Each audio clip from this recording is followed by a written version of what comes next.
Goeiemôre vir almal. Good morning to everyone, ladies and gentlemen. I'm not used to give a presentation in front of a camera, so I would love to see the movie afterwards. I'm a plain, simple farmer. I grew up on the farm in Mokwasi area, that is in the Northwest Province, and I went to border school in Bloemfontein. En my pa het my so toe gestuur want hy wou gehad het ek moet lekker rugby speel. En obviously weet ons waar was ek dan. Want tussen Grey College en al die ander skole is Grey altyd die beste. En so het ek daar groot geword en ek is terug volskerm paviljoen toe in Bloemfontein, na skool. En toe is ek Koffsies toe. Ja, dis die Universiteit van die Vrystaat. En ek was in Rytskamer wonings daar. En toe maak hulle hom toe van stoutigheid. So ek het nie so baie goeie track record seker rondom die goed nie. En daarvan af het dit net al hoe meer dwars gegaan tot waar ek nou vandag vir julle met 'n lesing gee. En ek sal verkies, I will appreciate it if you guys will bear with me with my English, because it's really not that good. I would prefer to speak to my fellow farmers from the cow's mouth. Dit beteken ek het grootgeword op 'n melkplaas en ter ere en respek teenoor die melkkoe verstaan ek grond soos wat 'n melkkoe na dit kyk. Want ek het koeie genou. En dan sien ek gaan die melk op en gaan die melk af en dan sien botter hoog en dan sit af en ek kon nie verstaan hoekom is die koeie so gespulteerd. En my pa het vasgegoos omdat hulle vroulik is.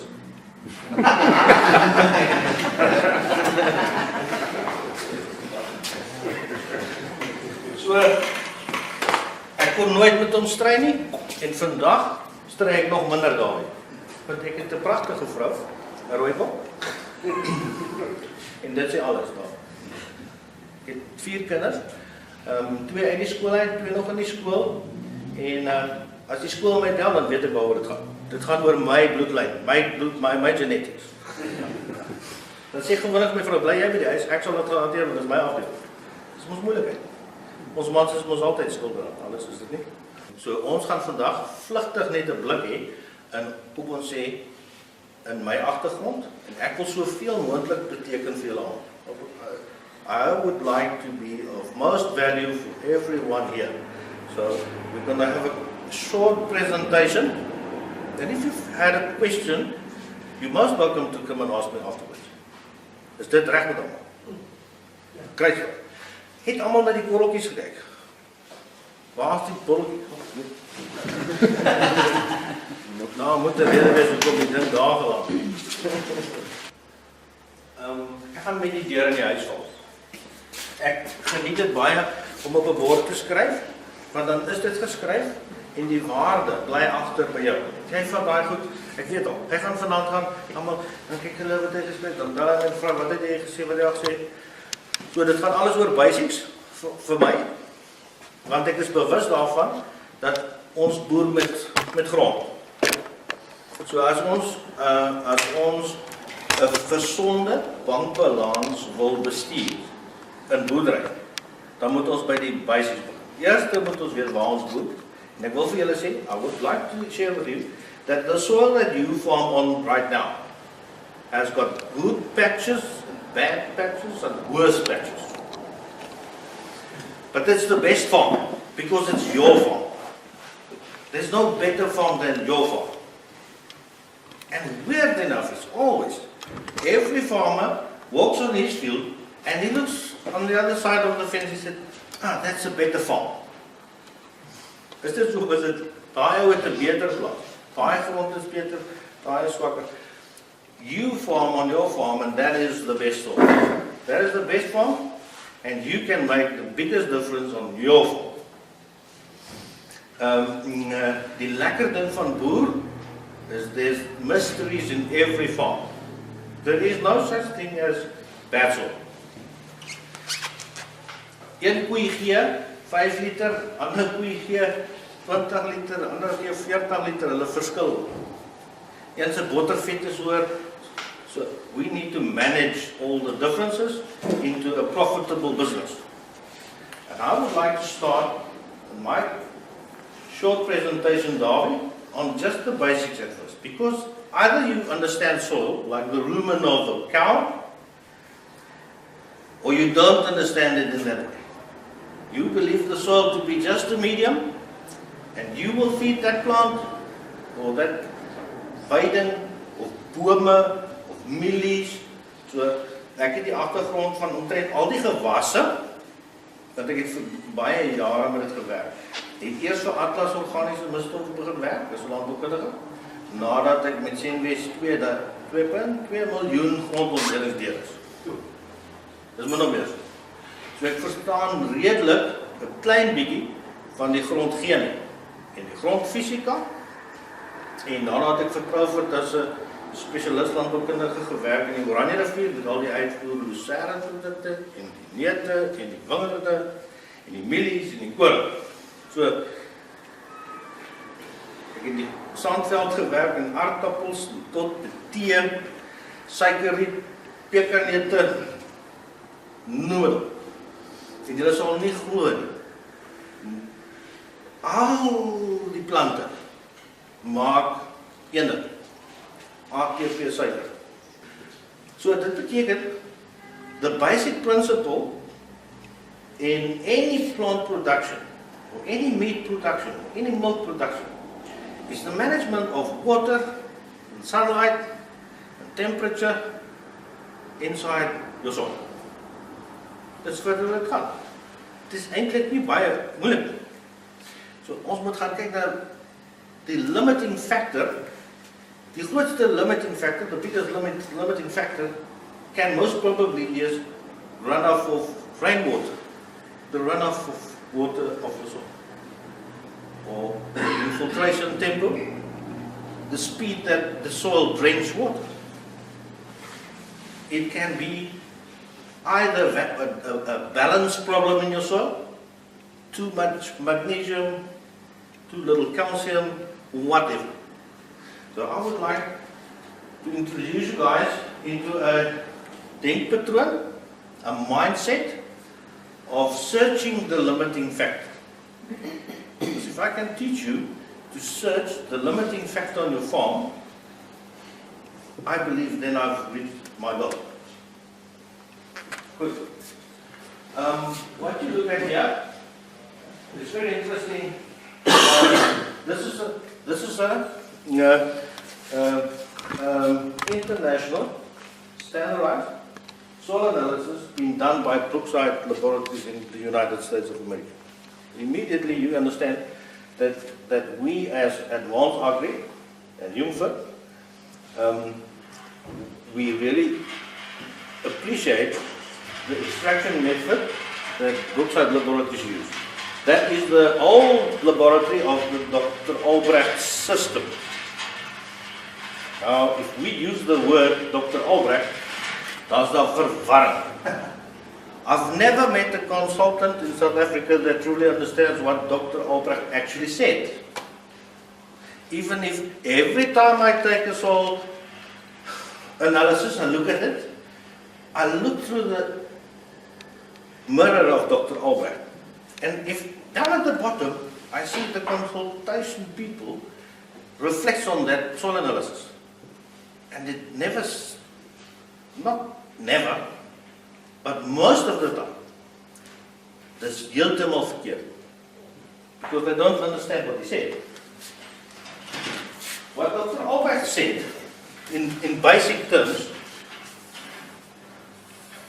is in searching of the limiting factor in our soils, we need to understand that humus is the most fertile soil on earth. And humus has got characteristics in 25%, let's say pore space in the soil. That means there needs to be 25% pore space in the soil, so that they can be captured enough CO2 in the form of carbon, so that it can release the carbon, so that the plant can grow. See? So now, in South Africa, we've got the big problem. We sit here with anything between 5 and 10% throughout the country. So we haven't got enough pore space in the soil. So if we don't have the pore space, we don't have the CO2, which is needed for ATP sugar production. We haven't got the infiltration tempo. That means if it rains, it runs off. We haven't got the capability in that soil to capture capillary water, because most of the water will be in the free water form. Okay, so the evidence is, if we measure it, it looks like that. So if you look at this analysis being done last year, it says Hoole. Is it big enough for everyone? Can everyone see it? Kun jy kyk my tas aan as 'n rooi ding te wees? Weet jy van my rooi ding? Ja. Dit is 'n nice one. Is dit die pilot of nou vraag my? Ja. Presto. Hierdie one is 'n baie seurfie nie het ek verneem. Hoe loop hy? Dis 'n harde lang heeltyd. Maar baie dankie. Wat wat ja? This analysis is being done on a red soil. Dit is 'n rooi grond, soos julle baie van julle gronde. It's actually a little low on the total exchange capacity. It says it's 3.65. So there on top it says it's 3.65. That means it's low. It's below 5 total exchange capacity. It says it's a sandy soil. Sandgrond. So therefore there, I always explain it like this. They create a 2-stroke engine. Is dit een piston? Dis een piston, nee. Dit raas vreeslik veral op sonnaarmiddag as ons slaap. Dan raas, nee, en baie rook en baie geraas, en dis high performance, hoë revolusie engine. Low TEC soils, laag TEC sandgrond. Die sandgrond has got very low parts per million of calcium, 237, magnesium 35, potassium 87. So there is almost nothing in it that can sustain plant growth in a high production system. That's the min van dit daarin. So, my grond,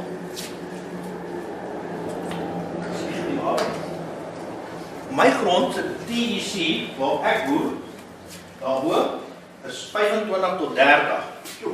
Very heavy soils. Crusty, low infiltration of water per hour, and our big farm, family farm, looks like between 3 and 10. So we as the Van Zyl boerdery, we farm on all different kinds of soil, and they all do perfectly well.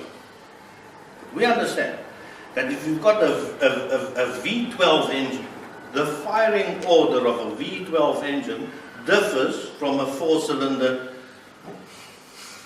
Let's say die Toyota.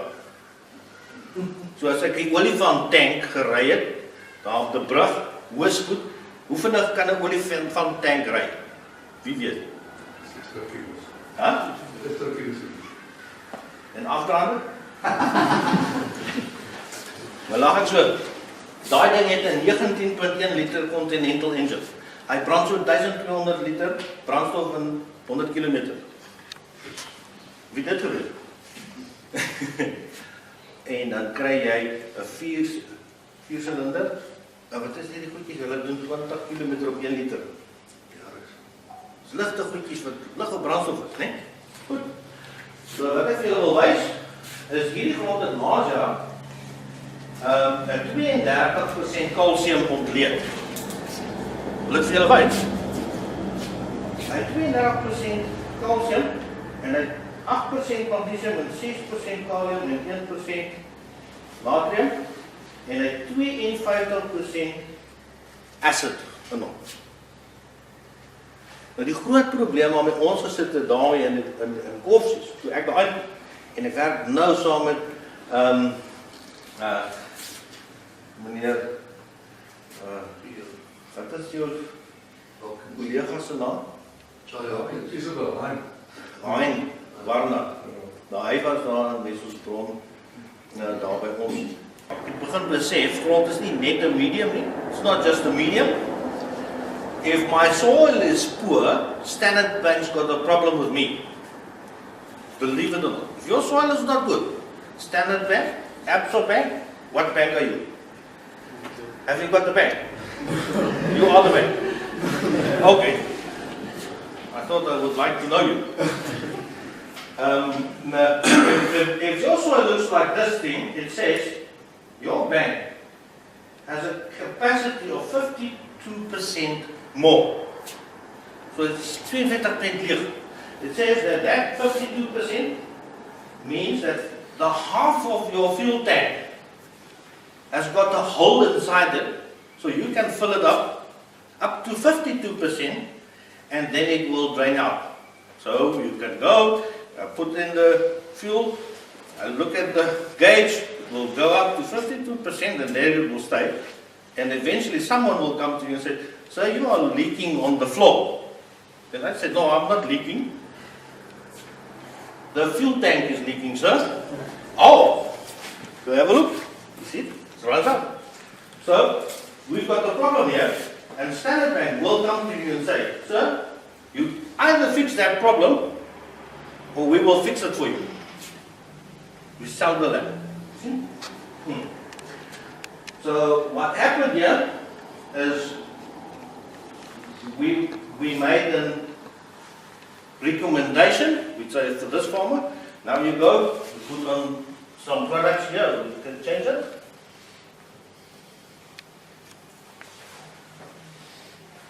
Okay. You need more or less 5.7 tons of alcohol, calcite. That is just a product, calcium product. It's got more or less 31-32% reactive calcium. You put it on the soil, and interesting enough, a year later, it changed from 32% to 71%. Have one of you gentlemen ever seen a movement of calcium in the soil like today? Is daar enige van julle wat ooit gekyk het? As ons nou 'n aanbeveling kry daarmee en ons doen 'n ding, kom ons volgende jaar terug en dan toets ons wat het gebeur. Wie het dit al gedoen? Want niemand. Jy het dit al gedoen. Ja, nee, seker. En jy het gesien hoe beweeg dit. Het jy? Dis ongelooflik, né? Jy sal dit nie glo nie, van my kollegas en van my vriende sê vandag nog, ons kan nie die verhoudings van grond verander nie. Ja. Because the lime doesn't move in the soil. If you take that same soil analysis and you send it to a certain lab, they will come back and say the pH is fine, you don't have to lie. You understand what I say? It's a big problem, because die brille wat ek op het, dus beteken hoe ver kan jy sien. As ek kom afval, is dit jy dof. As ek kom opsit, dan is jy helder. So, we need to start, Darby, with the correct soil analysis, so that we can measure the reserve acidity in soils as well, not just the pH between the soil particles. We need to go into the reserves as well. Interesting enough is that the magnesium percentage changed from 8% to 15%, and from 6% potassium to 8%. That is on the top soil. Dis in die boonste 30 cm van die grond. Die grond is bewerk vir so 35 cm diep, en dit is wat daar gebeur. Baie interessant, even more interesting is that the iron dropped a little bit from 74 to 58, and we need to talk about that. Manganese rise from 168 parts per million to 168 to 186. Copper dropped a little bit, but look at the zinc. the zinc doubled. Very interesting stuff that's happening. So, the aluminum dropped from 536 to 458. If you look at the parts per million,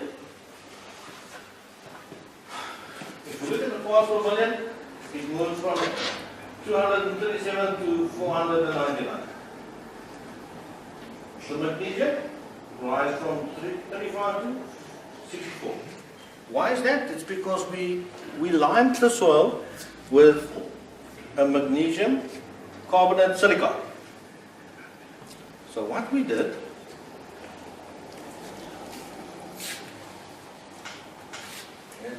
let's go and have a quick look at this.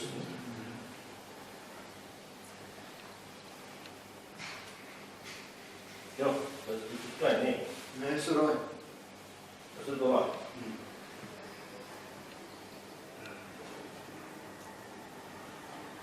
Okay. Is there anyone that ever seen an extral analysis? Dit is een extral ontleding. It gives the percentage of calcite.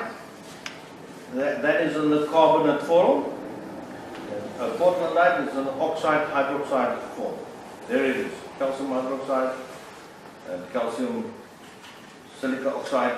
It gives you all the water-soluble particles in the lime. Nou, wat baie belangrik is, kom ek dit nou vir julle wys. If you do not use a very good source of calcium, you never get the movement that you anticipated in the soil. You will never change the ratio from 5 to 10% pore space to 25% pore space if you don't use a good source of lime. In Advanced Agri, we evaluate on 3 different methods the source of lime we use in the production of a very high quality calcium product. Then we take that material and we go and enhance it even further with biological active carbon products that will stimulate your biology in the soil. Because the biology in the soil needs that pore space.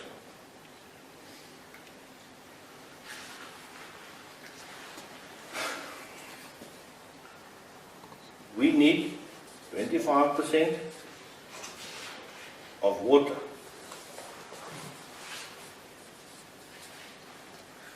Very interesting.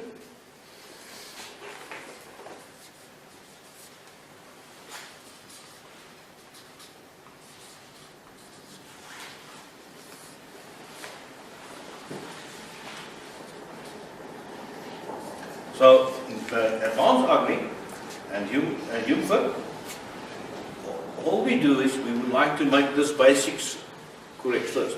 We need to correct this first. So that we have got 45% minerals and not 70% or higher, 75%. So what it says is, if you've got a chemical unbalance in your soil, you've got the problem with the pore space, you've got the problem with the water storing capacity, and you've got the problem with the thermal energy of the soil. It's like clogged and hard panned. You see? Interessant.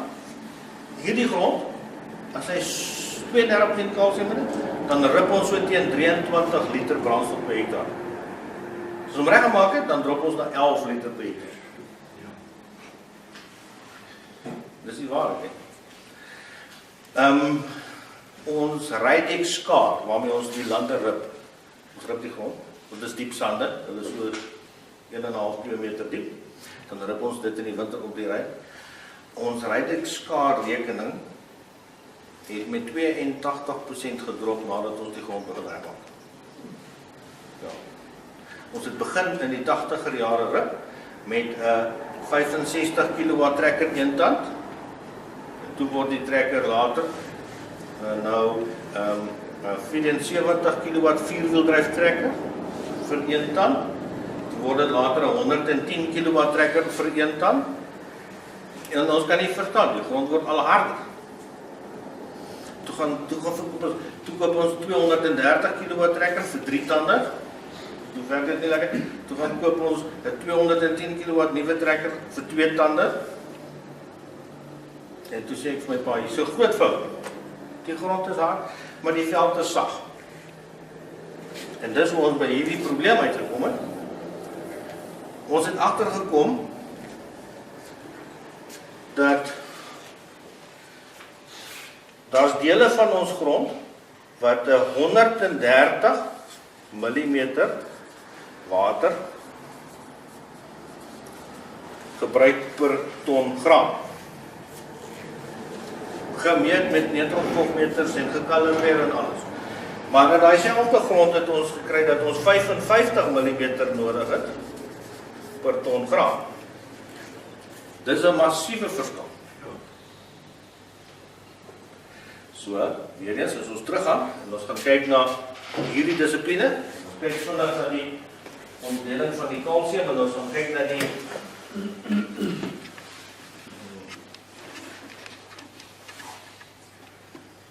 wat hierso gebeur het.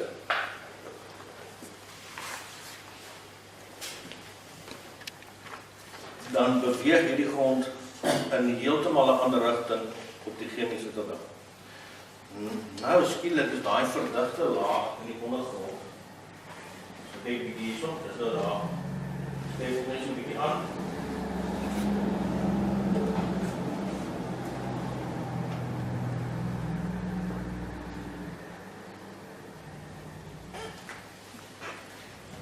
Al het ons die kalsium bo op die grond gegooi, het ons in die ondergrond ook 'n verskil gekry. In hierdie verdigte laag in die grond. Dit is steeds 'n toename van kalsium ontdek, afname van magnesium ontdek. Maar kyk wat het gebeur met die swaal. Hier is die swaal. Die salve, die swaal. Dit het 8 parts per million ontbreek, laas jaar.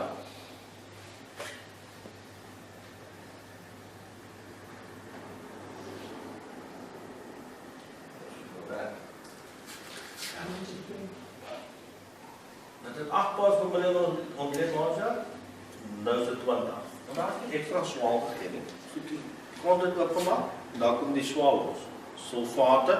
Wanneer 'n mens gronde bekalk of behandel met kalsium wat hierdie gronde flokuleer of oopmaak, dan kry jy tussen hierdie kleiplaatjies kry jy 'n interessante gebeurtenis dat die goed begin oopmaak.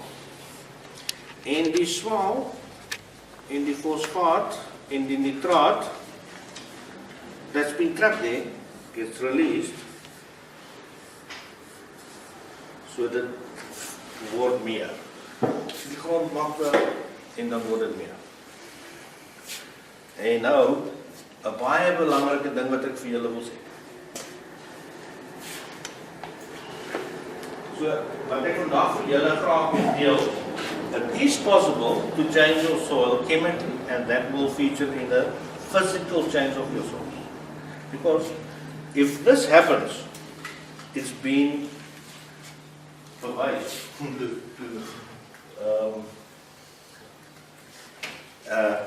Purdue University in Amerika, ek het die slide hier, ek sal dit vir julle kan wys, het dit evalueer dat hulle te grond gaan vat.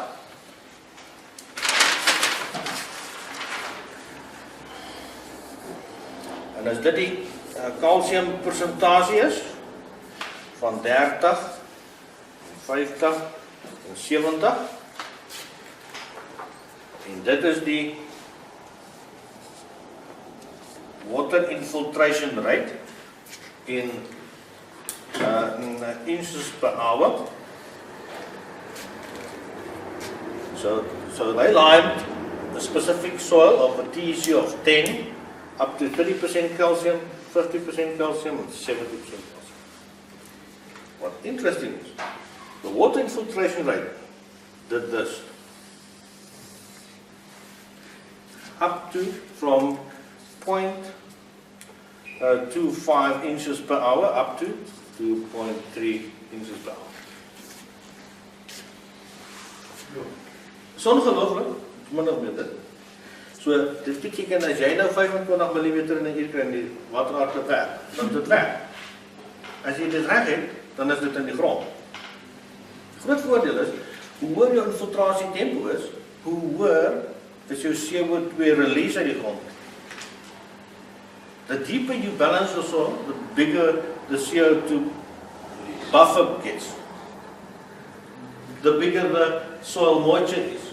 Hoe meer water stoor die profiele. Want ons het gegaan en dan toets ons die grond. Die boonste deel, hoeveel vog kan daai profiele hou per meter. Soveel millimeter water, soveel millimeter, soveel. Tel ons alles by mekaar en sê ons, hierdie profiel kan soveel water stoor vir die plant.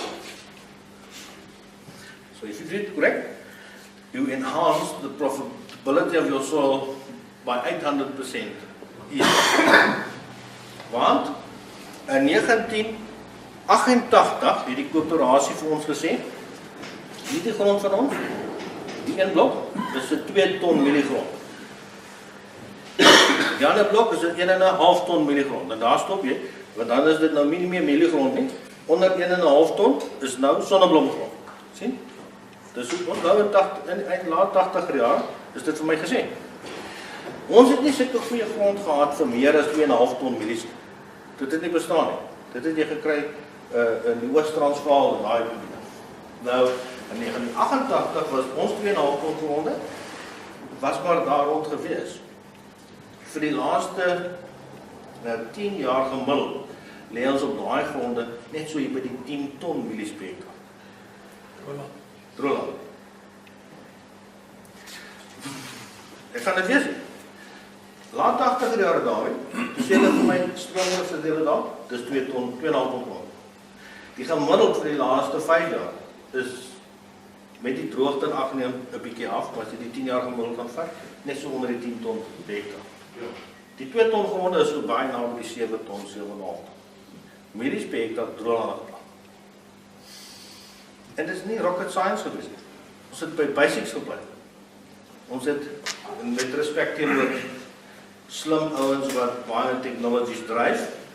Ons plant geen GMO vir 'n baie goeie rede. Ek sal nie daaroor praat as op 'n individuele oor dit praat. Ons het dit gevind dat ons diere wil nie daarvoor eet eers. Jag die beeste dan op, hulle vreet net die original mielies. The GMO stuff they leave it, they don't eat it. That's 'n probleem.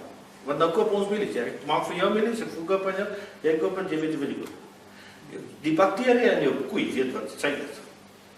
Ons kan 2 reserveplase hê, die een hou sy lande silwer skoon, hy spuit hulle met allerlei insekdoders wat die bisie doen, en jy koop daai vrag lucerne, jy gee vir jou koei en dan drop hy melk. Maar die nasionale lucerne-indeks het 'n spitfyn is reg, 23% proteïen. Dan koop jy by aanhou, dan koop jy eerste graad nasionale lucerne-indeks, en dan gaan jy maar op. En koei, jy dit, jy kan hulle so aflaai, dan gaan al die beeste, jy hulle daar pak, hulle gaan ryk en poep, en as die wees, dan staan hulle allemaal by een bak, en nie ryk. Ongelooflik, wat is die verskil? Die verskil is, die basics moet reg is. Daar moet genoeg nutriënte in jou plant inbou. Hoekom dit ding so belangrik is? Om kalsium aan te spreek in jou grond. Die oomblik wanneer 'n wortel nie meer kalsium opneem nie, stop hy om te groei. Sy puntjie word bruin en dan groei nie meer. En dan, en dis hoekom ons vir julle sê, kalsium per se, nie kalk nie, not lime, calcium. Available calcium is the first of the trackers. Kom ons kyk vir julle. Geheim. Nou moet julle dit notas aan. Hier kom 'n groot ding. Ja. Wat ek eintlik sê, die myn peanut in 'n pakkie, in enige biologiese sequence waar nutriënte opgeneem word, dis julle taal, hierdie so nie my vra waar staan nie. Dit sê boron, as a very toxic thing. So it's doodlike giftige ding. Maar boor staan heel eerste in die pakkie wat die opname van silica activeer. That activates the absorption of silica in a silicic acid form. Most of our soils has got loads and loads of silica in it, but it's not always available. Why not? Because we went and we killed down the biology, and we killed down the bacteria, bacterial life. We eliminated them. Now we've got the problem with the silica. There. Weer eens, wat ons nou doen daarmee, ons sit 'n amorphous silicaan in die calciumproduk. Dus jy die advanced agri produk koop, dan kom daar silica saam. Dan kom daar boor saam. And this has got all to do with biology. That activates and enhances the binding of calcium in the root. So voor jy by calcium kom, begin jy boor, silica en dan by die calcium. If you've got too low calcium levels of below 68%, boron always is toxic for any plant. Always remember. Baie belangrik. Ek gaan gou weer dit teken.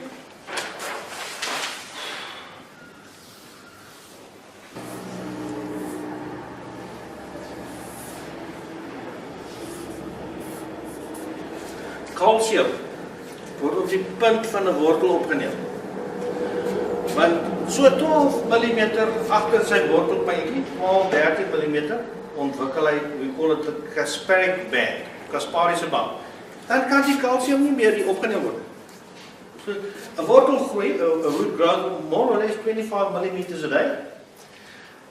It's normal. If there's not had art pans or obstructions or stuff, it grows 25 mm a day.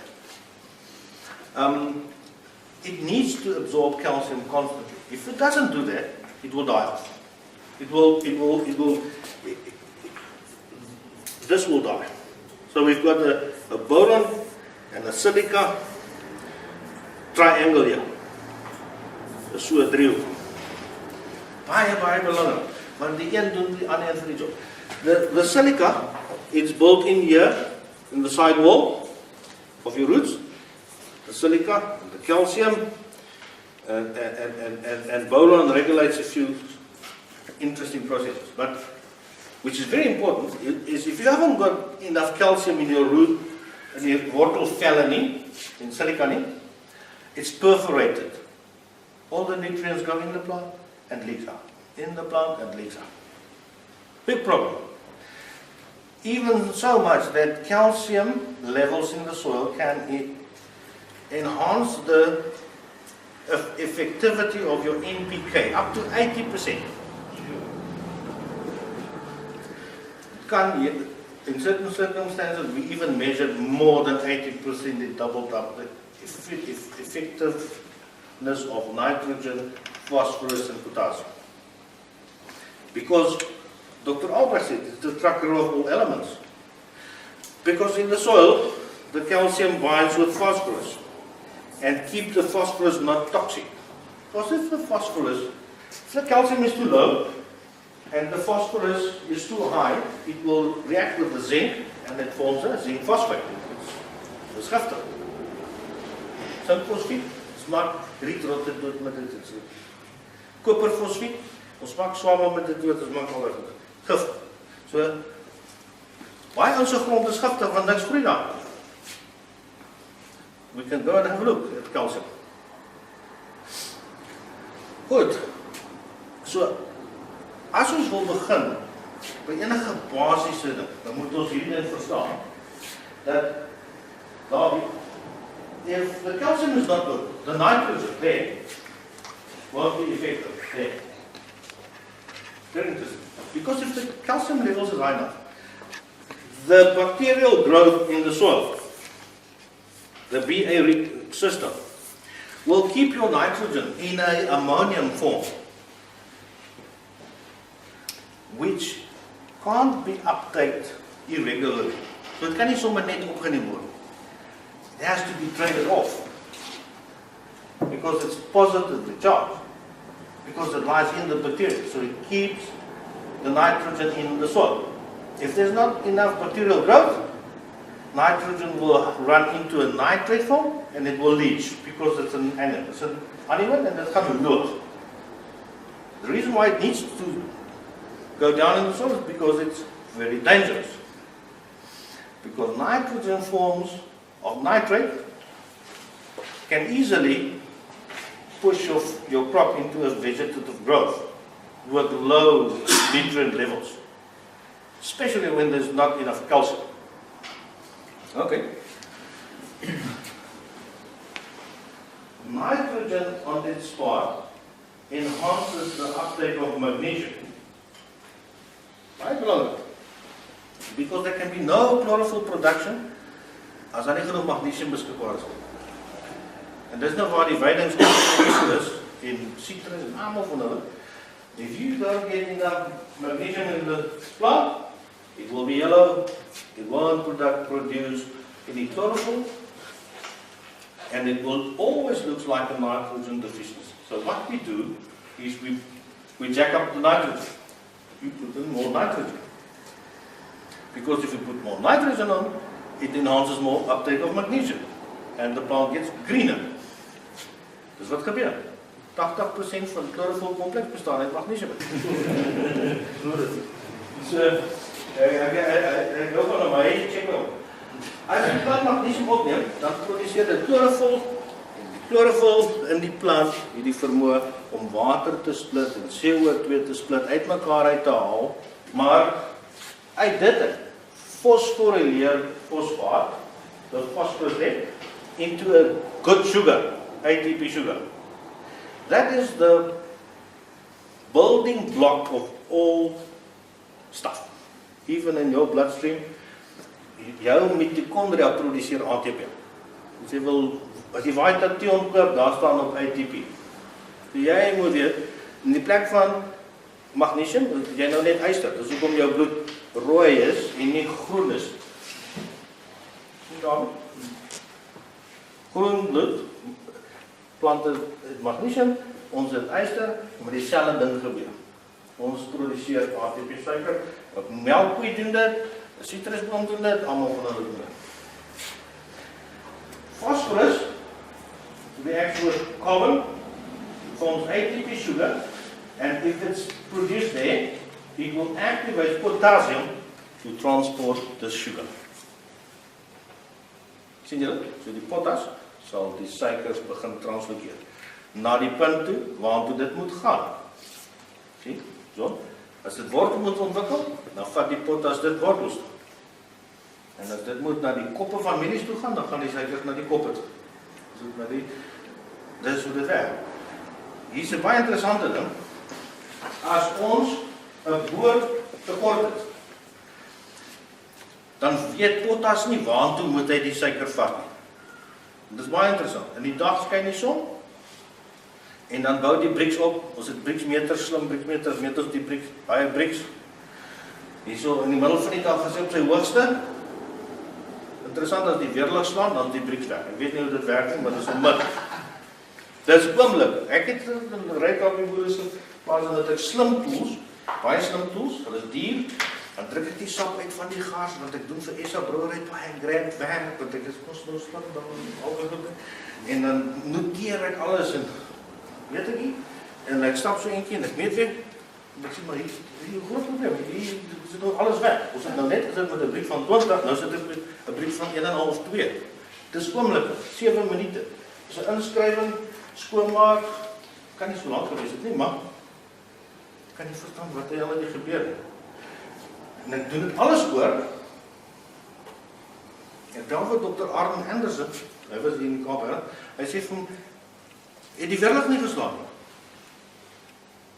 Ek sê, ja, ek het nog geskrik, want die vonke het gestart op die horizon.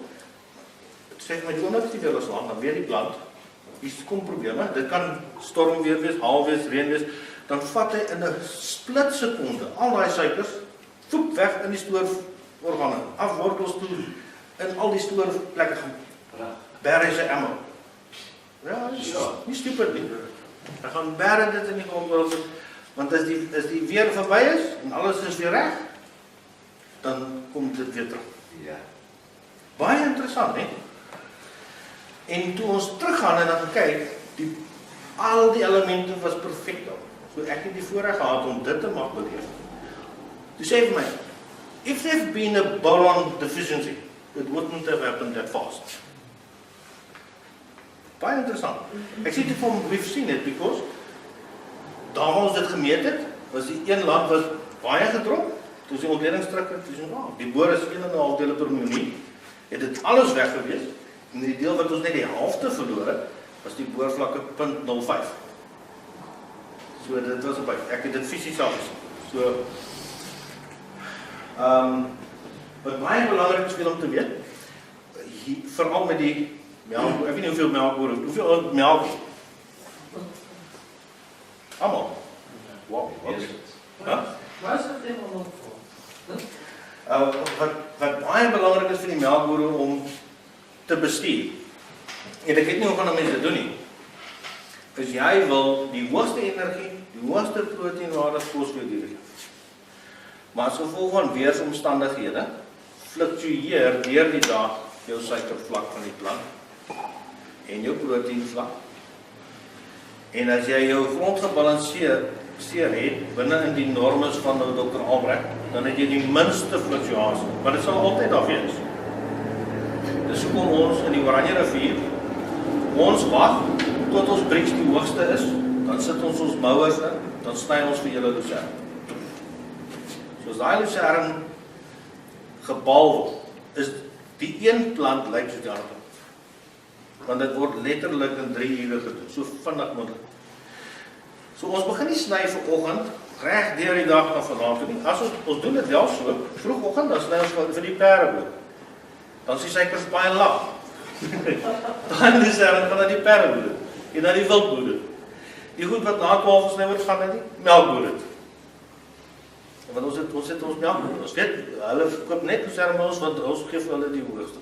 Hulle weet nie, dit ontleed die selle, dat ons ontleed nog net die ADF, die NDF, die proteïen en dat goed. Sien?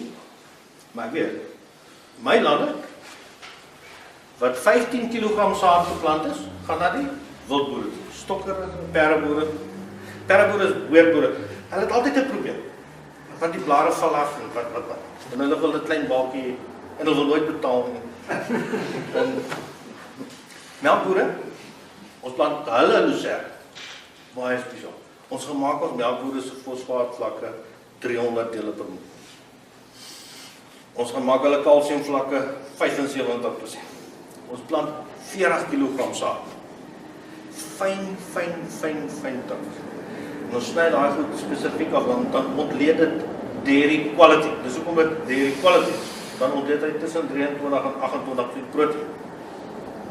Dan weeg daai vrag uit gewone HTP bale 32 na 34 ton toe. Jy moet baie fyn wees want die vog moet nie oor 15 nie, want dan buffy en wat. En as so daar klaar is, dan dis nou interessant. Weet mos hoe werk dit? Jy wil die vrag so swaar moontlik vir die boer gee want hy wil nie betaal vir dit nie. En dan sal hy jou bel as hy sê jy speel balle is nat kolle in. Dis 'n probleem. Maar stuur dan vir hom 'n 24 ton vrag, want jy wil nou vir hom dit droog maak. Dan val al die blare op die grond, is die ontleding 'n probleem. So hy wil nie natbal hê nie, niks moet dit doen nie, dit draai die hamermeel vas en wat ook al, want die beginsel is, dan moet spesiale moeite gedoen word vir wat jy wil bereik. So het ek baie gedink, hoekom plant ons nie daar weer?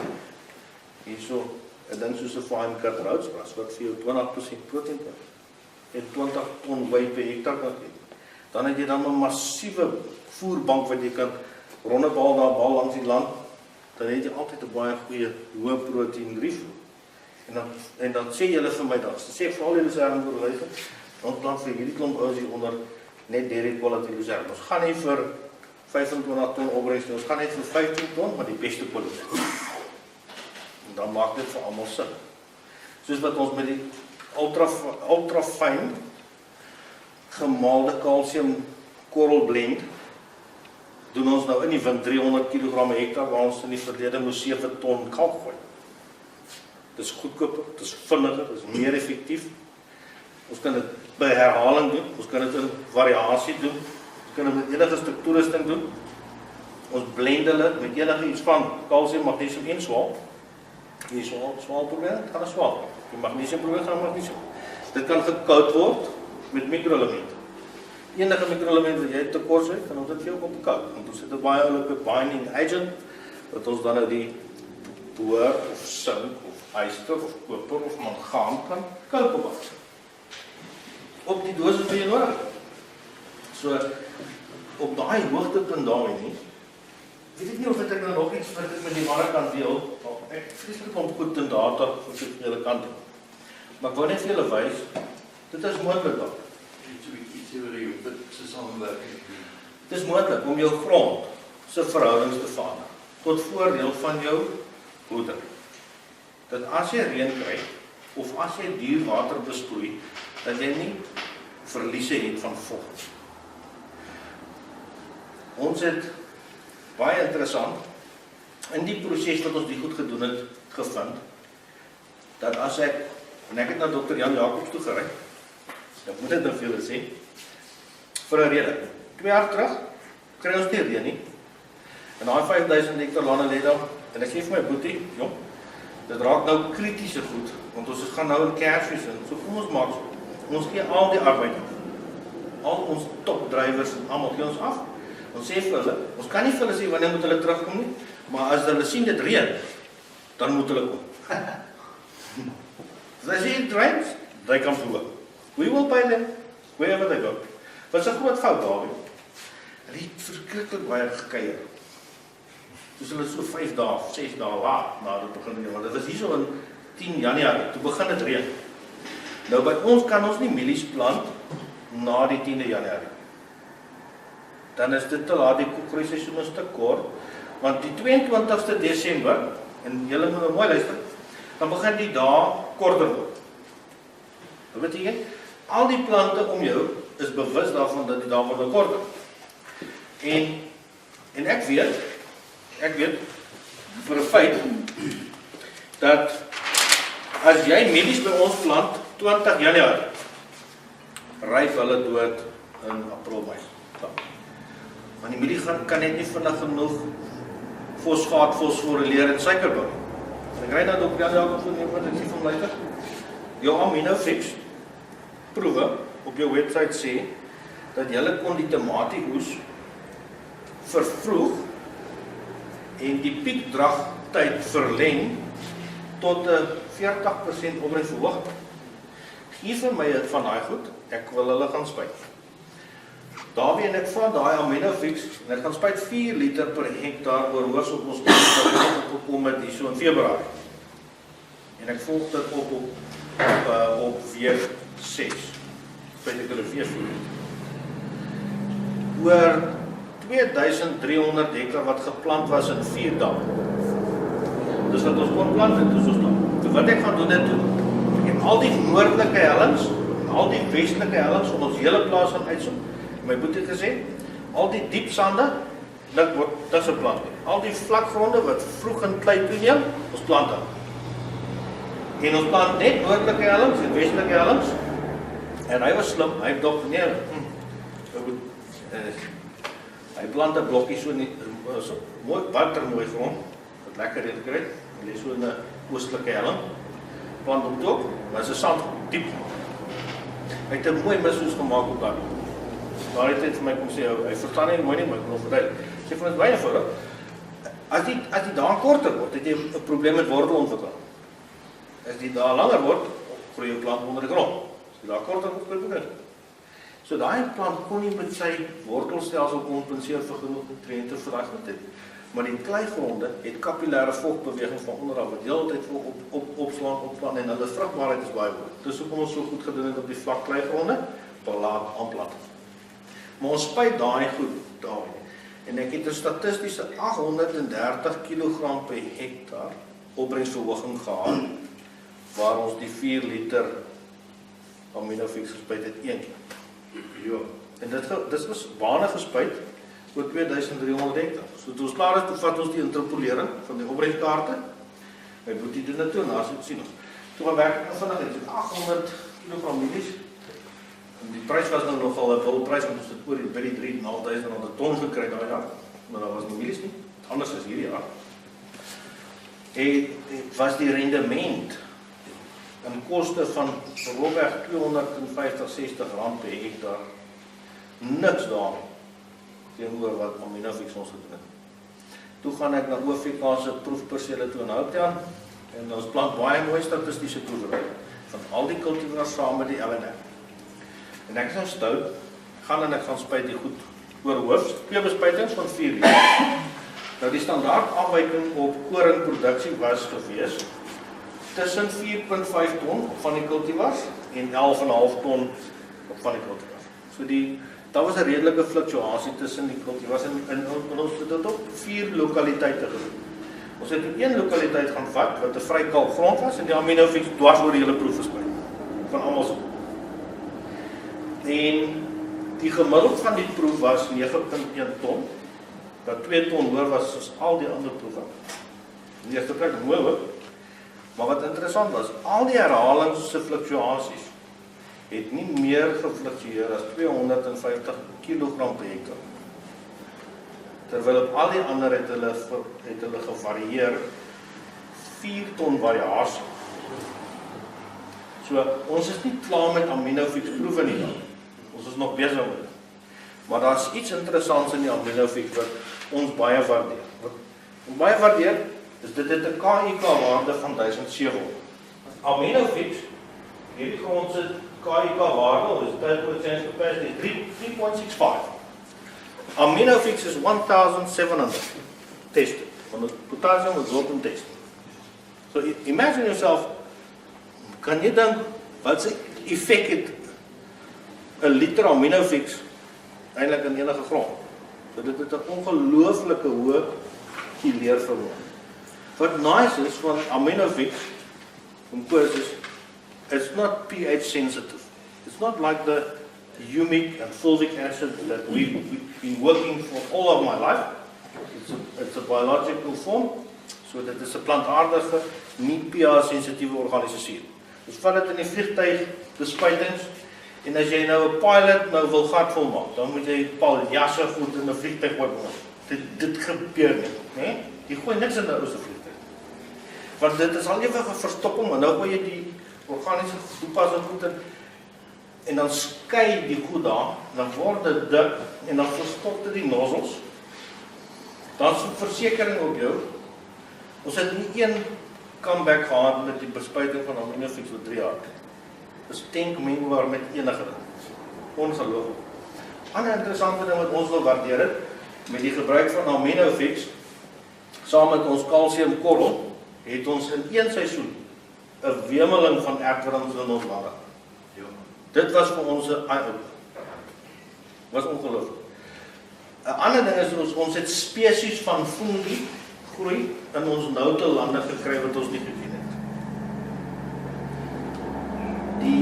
Die fluorescent bakterie in die aande, dan lyk dit soos nat patches tussen die mielies in die wortelstelsel, soos hierdie bakterie glow.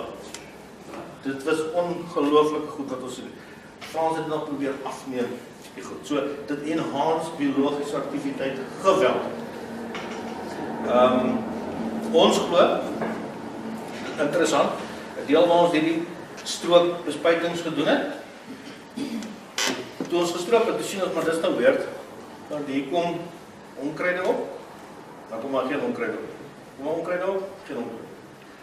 So dit blyk dat dit die residue, en ek wil nie die claim daarvoor maak op die stadium nie, dit lyk of dit die residue van glyfosaat help afbreek. Dit het iets aan met. Ek glo dit het iets met die biologiese stimulasie uit te maak, en die kilering van hierdie goed saam met die kalsium, en dan groei die plante weer. Dit is baie duidelik dat ons minder atrazine waargeneem het, skade in die koring, en wat baie interessant was ook van Aminofix is dit is die enkel produk wat ons kan spuit saam met kelp wat ons BRICS die vinnigste optel, ons suikerprodukte. So wat dit lyk my doen, as ons wetenskaplik dat dit sou kyk, aminofiets werk lyk vir ons baie aktief tussen die magnesium-fosfaat-koolstofkompleks, hierdie driehoek. Dit kies van die carbon en die magnesium uit te waai die klorofielkompleks om fosfaat te fosforileer om ATP sugar te jaag. Dit is net ongelooflik. En dieselfde met die echo-code wat ons op irium sit, bijvoorbeeld. Het baie dieselfde resultaat. Die enigste probleem is die echo-code is 'n bietjie meer pH-sensitief daar. Maar is sag en dit is 1400 TEC.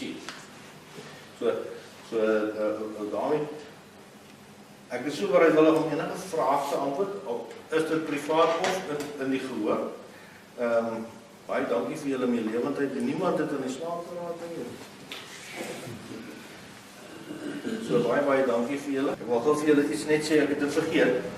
Ek het so baie lesings bygewoon waar hulle sê bekalking lê elemente vas. Wie het dit al gehoor? Have anyone heard of the tying up of minerals in the soil? Yeah. Okay. Hier's nog 'n geheimenis. Calcium is positively charged. And I've heard that people say that it can tie up zinc. Is that true?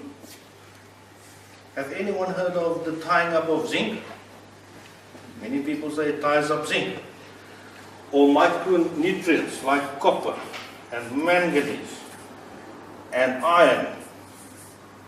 Some people think that the use of calcium or lime ties up micronutrients and minerals in the soil. It can be true in the case of phosphorus, which is an anion, and sulfur. You get the P2.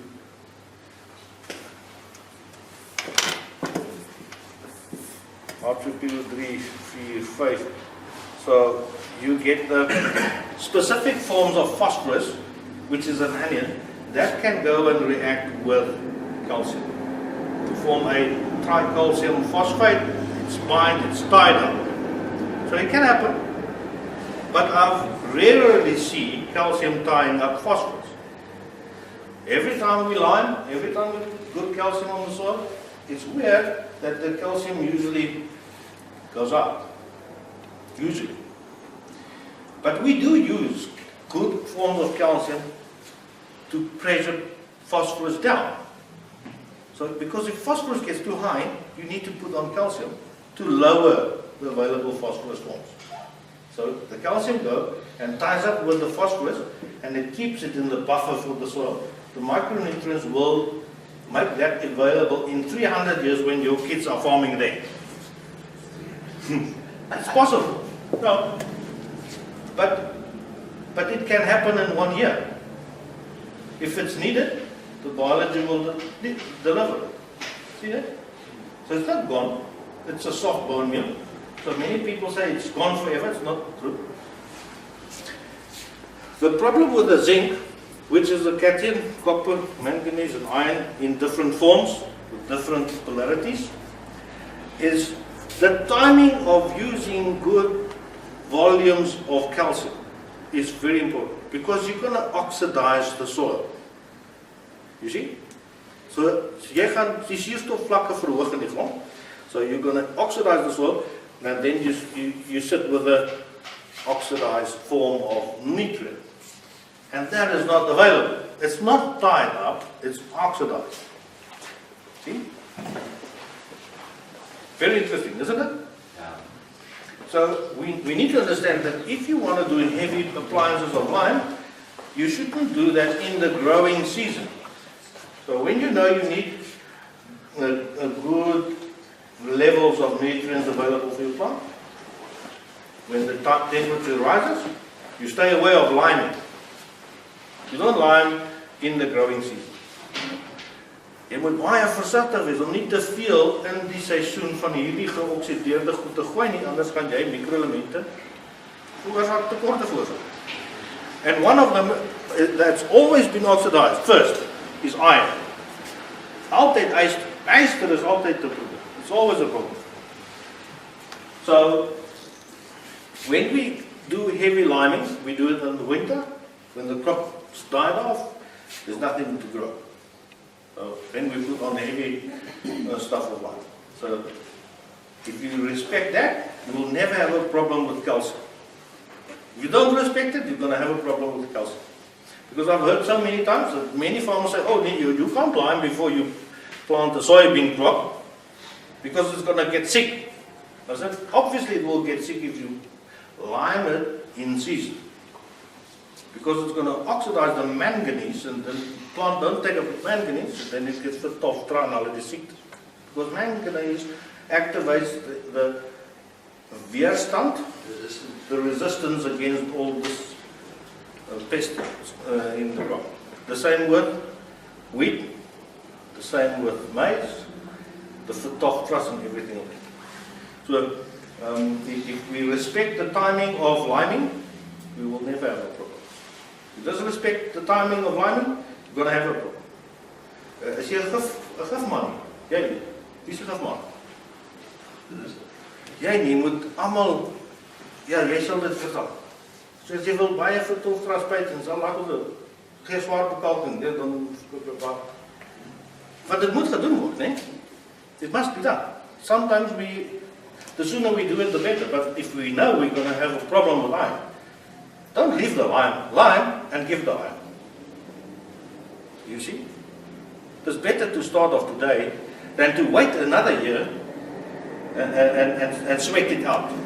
So what we do is, if our soil says we need calcium, we will put it on. But we will respect the fact that we have, for that season, we will buy very good chelated zinc, copper, manganese lime. We put that on beforehand. So we manage that in that sequence. Tom? Is there nog iets om kwestie? Nothing. Any quick questions there? Before we wrap up? Yes. You haven't mentioned humic and fulvic acid. How do you see them and where do you put them in the system? Okay. When we talk about the fulvic acids, okay, if we would like to talk about organic acids, we must make a difference between the Leonardite forms of organic acids that's derived from a chemical hydrolysis process, which is pH sensitive, and a product like aminofix that's derived from plant material, because it's not pH sensitive. We prefer, in the Orange River and in the maize cropping areas, a combination of humic and fulvic acid, because if you go for the fulvic acid systems, it's very it tends to drag the bacterial growth higher. And if you go for the humic acid, that longer carbon chains and a wider carbon to nitrogen ratio, it will enhance the fungi and stabilize that. But we understand that if you can balance the bacterial growth and the fungal growth in level bases of weight per hectare, that will build soil carbon the fastest. So what we do is we try to use, in the higher pH soils, we will try to stimulate the humic acid forms, because the fungi, if they start to grow, it acidifies the soil a little bit, and vice versa. So if we know that if you can enhance the bacterial and the fungi in level bases, we build carbon in 3 years from 0.1 to 3.5%. If we don't do that, we get nothing done.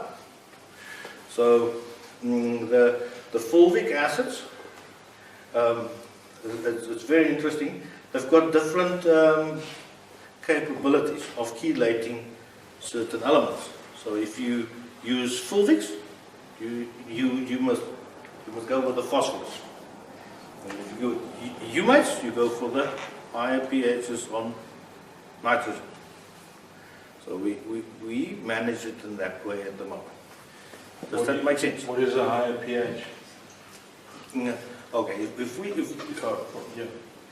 we talk about a balanced pH, it will on a waterpeil, 1 tot 1 waterpeil, van so tussen 6.8 en 7.2 is dit neutraal.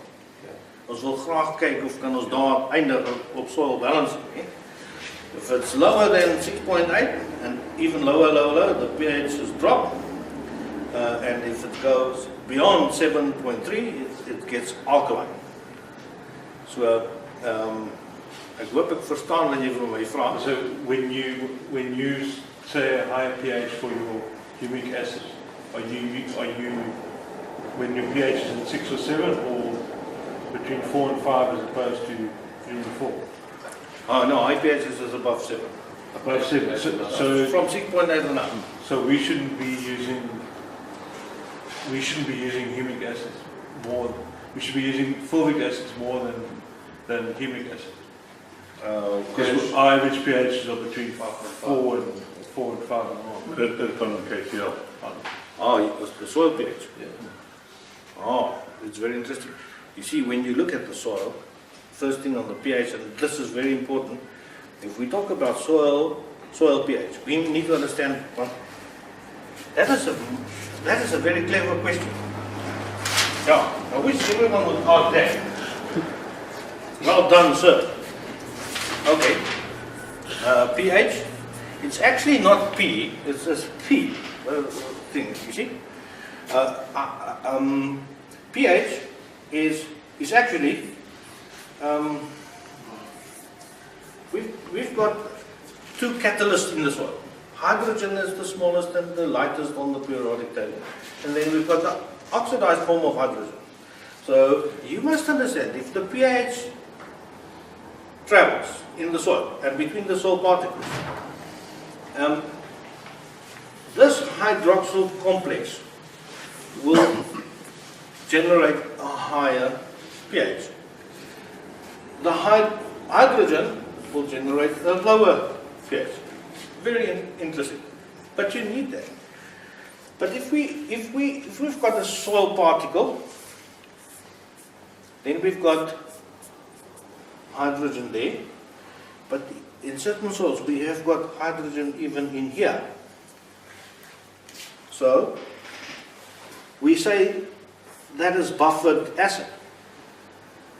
So certain soils, did we measure the hydrogen outside the soil particle on this filament, or did we extract it both on an SMP buffer, for example?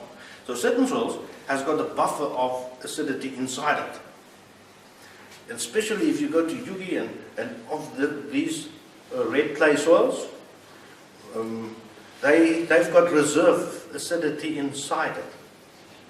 So when you do a pH, a salt pH is a KCl, that is a salt pH, it's always more or less 0.8 to 0.5 lower than a water pH, 1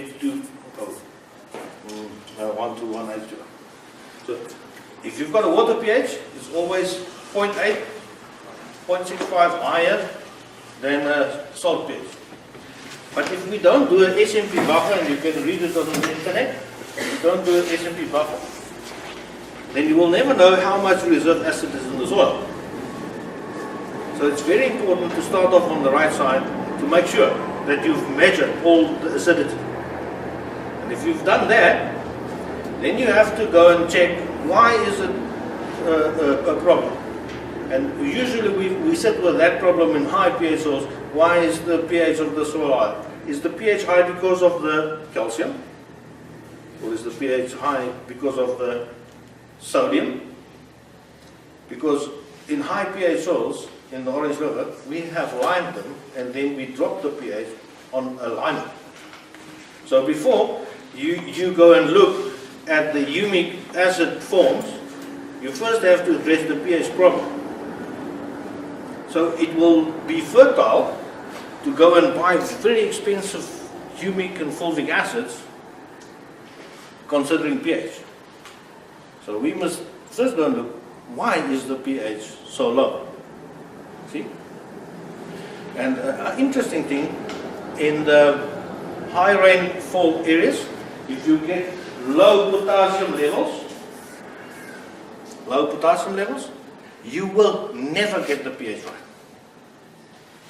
Very interesting thing. You can lime the soil until you blow. Until you address the potassium levels, that pH won't change. It's quite interesting.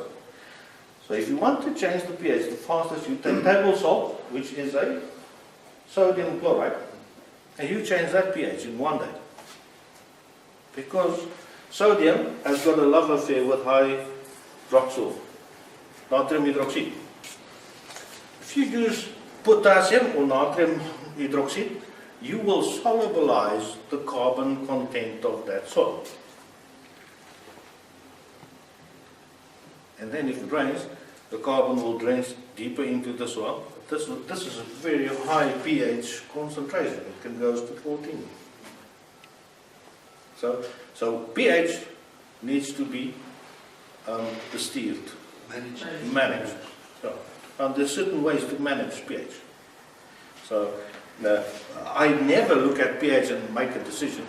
I look at pH and ask, why is it like that? So if your soil is acid like this, you will find that you can never use a thing like urea. You don't use it. Because if the soil is acid and you use urea, you're going to kill everything, even the bloody cows. So you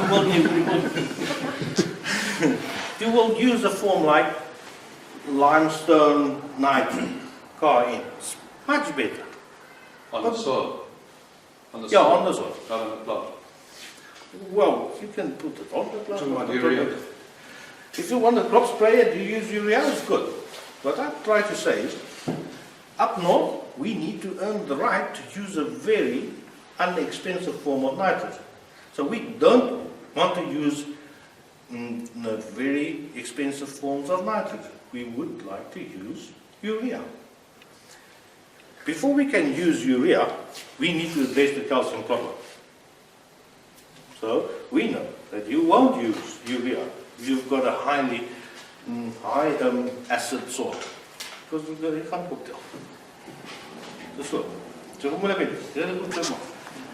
Is daar enige nog 'n vraag? Jy lag hier oor my. Ek weet ook, ek het nou klop die land ontwikkel en ons het kooi geskop met grond wat toeslaan, water wat doel in. Ek het nog klop mechanics al gehad. Wanneer ons sê die compact 50 liter hektaar, dus nou die compact is maar was 'n baie kort termyn oplossing. Toe het ek kalsiumnitraat met volwiensuur. Dit is ingemeng het toegedien. Die beter effek gehad. Met die hoe vergelyk die goed wat in die aminofiets op daai. Daai is 'n probleem. Ek het nou nog nie goed vergelyk, ons is nog nie daar nie. En dis 'n baie goeie vraag, want ons is besig daarmee. Ek wil nie te veel claims maak hier van die verhoog af op die stadium nie.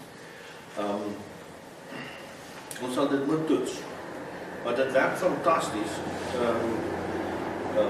Maar ons het gebruik het laatst. Om veel te illustreer, ons 300 kg Pluto-kel 20 gegooi. En die wortelstelsels in die verlede tot op so 500 tot op die water probeer. Hy is deur na 3,5 meter. Dit is 'n seisoen. So hoe dit gebeur, ek kan nie sê nie. So as die wortels gegaan het, dan het dit gewerk. Maar ons moet nou nog die wetenskap op mekaar sit. En ek kan jou nou wys dat ons het 'n reaksie gekry op die chemie tot op 800 in die grond, waarop dit koop gegooi is. So as die kalsium deurbeweeg het tot daar en die wortels het deurbeweeg, dan behoort dit eintlik vir jou baie goed te wees. Behoort. Ja. Fantasties. Ek wil dit nie vergelyk met die compact nie, want ons gaan vir 37% reaktiewe kalsium. En as jy nou kalsium vat van of jy vat nou, wat is ons kalsiumproduk by Jongfort? Kelvert, jy weet, kalsium is maar, wat is dit, 4-5% kalsium? Ons is 12%. Ons is 12%, as jy die korrels gaan bloed kels jy 37,1%. Jy weet, so, en dit kos man, en dit kan wyd gestrooi word, en dit kan in die wind strooi. En jy kan goed saam met dit vat. So daar is baie voordele, maar dit is verskillende goed. Maar eventueel, die binding agent in ons korrel is 'n biologiese koolstof. En is dit nou Camille of is dit, wat is die naam? Naveen. Ek respekteer van Naveen en ons binding agent om nie te praat oor dit nie. Maar dit is geactiveerde kalsium. So dit word deur die koolstof gedryf in die huminsuur afdeling in die kalsiumreeks. Baie belangrik. Maar op die stadium lyk dit self of die fulvic acid revolutionêr werksaam is. So die silica, baie belangrik, kalsium baie belangrik en die koolstof natuurlik. So as jy ek dink as jy die goed wil proef, sal jy nie spyt wees. Ons gebruik dit juis om reënval infiltrasie te verhoog oor ons bestuur ons ook op dit. So waar ek in die verlede 9 mm kon gee op 'n slag millimeter, hardloop ons nou so op 35 op 'n slag. So dit is 'n massiewe verskil. En my grond is klaar. Ek kan miskien, omdat ek is in die Sondagsrivier verlei en ons het so 5-6 jaar terug oorgegaan van die kalsium fluorienmengsels na kalsium. Ek het by julle stikstofaanslag van gewone ammoniumnitraat of iridiumnitraat verander na 'n kalsium gebaseerde produk.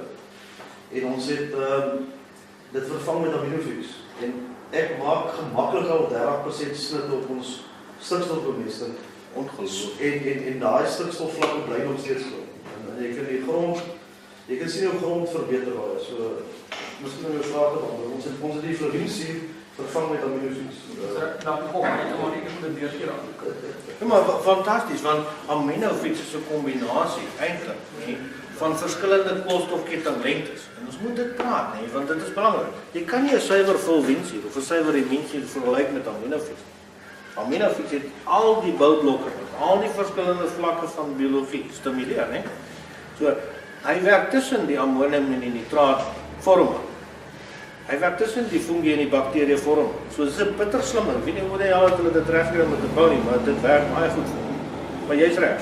Ons het die stikstof gesny van 400 en op ons hoë opbrengste af na 280 toe. Se muur, ons skryf net minder. Dit lyk of die grond net beter raak. Dankie.